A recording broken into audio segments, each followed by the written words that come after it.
तलाक होने का एक रीज़न मुझे ये लगता है कि आज का जो इंसान है वो एडजस्ट नहीं करना चाहता है। एडजस्टमेंट नहीं करने पर चीज़ें बिगड़ती हैं।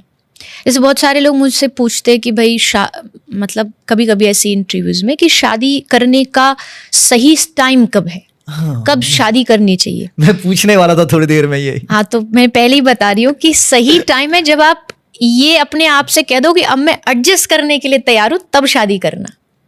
ये नहीं कि मेरी एज हो गई है अब इसलिए मैं शादी कर रहा हूँ। नहीं, जिस दिन आपको ये लग जाए अब मैं अपनी लाइफ को जितना भी एडजस्टमेंट मांगती है जीवन लाइफ मुझसे, मैं उतना कर लूंगा, तब शादी होनी चाहिए। क्योंकि शादी के बाद एडजस्टमेंट होना इज कंपल्सरी।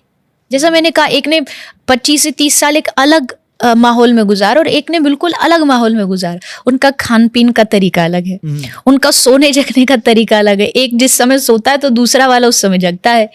सारी लाइफस्टाइल चेंज है दोनों की, और फिर उनको एक ही जगह, एक ही घर में, एक ही कमरे में पूरा जीवन रहना है। तो एडजस्टमेंट तो मांगेगा लाइफ। आपको वो सिचुएशन कहेगी कि नहीं, या तो तुम एडजस्ट करो या हम एडजस्ट करो।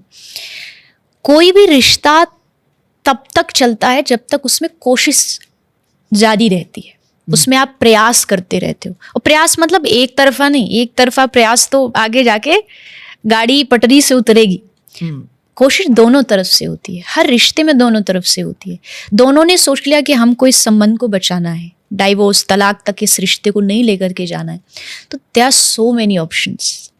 आप कोशिश कर सकते हैं कि एटलीस्ट आप इतना भी कोशिश कर सकते हैं। मैं तो यहाँ भी कहती हूँ कि आपका जीवन भगवान का दिया हुआ है। आप सोचें कि ठीक है, आप दोनों भगवान की सेवा करेंगे, भले अलग अलग करेंगे, लेकिन समाज में जो एक कलंक बढ़ रहा है डाइवोर्स तलाक का, उससे हम बच करके रहेंगे। पर ये वही आदमी कर सकता है जिसके भीतर आध्यात्म होगा। इसके लिए मैं हमेशा कहती हूँ कि दोनों पुरुष और लड़की में आध्यात्मिकता होना बहुत जरूरी है। लड़कियां एक लिस्ट, टू डू लिस्ट बनाती है ना, कि राजकुमार हो, फलाना हो, ऐसा हो, वैसा। उसमें पहली प्रायोरिटी पे ये लिस्ट रखिए कि वो भक्त होना चाहिए, वो आध्यात्मिक होना चाहिए। क्योंकि आध्यात्मिक होगा तो एडजस्ट करना जानता होगा।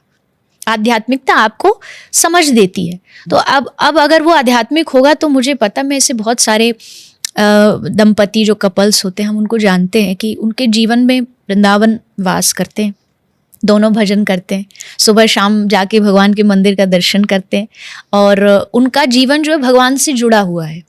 तो ऐसे जो जीवन वाले जो कपल्स होते हैं ना, तो वहाँ फिर एक कंफर्ट लेवल बढ़ जाता है। वहाँ फिर चीज़ें, मान लीजिए मेरे पसंद की नहीं भी हो रही तो मैं झुक जाऊँ, उनके पसंद की नहीं हो रही तो वो झुक जाए। झुकना जरूरी है, पर दिक्कत ये है आज कोई झुकना नहीं चाहता। बिल्कुल। और जितनी स्टिफनेस रहेगी, धागा उतनी जल्दी टूटता है। जितना आप खींचोगे उतना जल्दी टूटेगा। थोड़ा सा छोड़ दोगे ढीला तो टूटने के जो चांसेस हैं वो घट जाते हैं। तो तलाक होने का कारण ये है कि दोनों तरफ से धागे को खींचते जा रहे हैं, बस उसको ढीला नहीं छोड़ते, ईज नहीं देते। लाइफ में ईज होना, कोई भी जीवन हो उसमें एक ईज का होना बहुत ज़रूरी है। थोड़ा ढीलापन ज़रूरी है, तभी ये ख़त्म होगा। नहीं तो देखो, जैसा आपने कहा, पहले हमारे समाज में तलाक, डाइवोर्स ये कोई जानता भी नहीं था। रही दूसरी बात, आपने एक मायके वाली बात भी बोली थी, वो भी बहुत अच्छी बात है। उसमें हर चीज़ का पॉजिटिव नेगेटिव होता ही है, तो एक पीछे से सपोर्ट रहे वो बहुत अच्छी चीज़ है। लेकिन उसके कारण ये गलत भी ना हो कि अच्छा ठीक है, मुझे तो पता है, मैं तो छोड़ के जा रही हूँ, मैं मायके चली जाऊंगी, तुम देखते रहे हो। नहीं, अगर आपके माता पिता ने एक जीवन साथी चुना है तो इसका मतलब है आपको कोशिश करनी है कि सारा जीवन उसके साथ बिताना है। और एट दी एंड अगर किसी कारण से आपका जीवन का सुकून, मन की शांति, आपका सुख सब अगर खराब हो रहा है तो फिर आप दूरी बना करके अलग अलग रहिए, अपने जीवन को जैसे आप चला। वो एक लास्ट ऑप्शन मैं कहती हूँ, क्योंकि प्रेशराइज भी नहीं है। अगर आप एक घर में दिन रात लड़ भी रहे हैं तो भी आपका जीवन बर्बाद ही हो रहा है।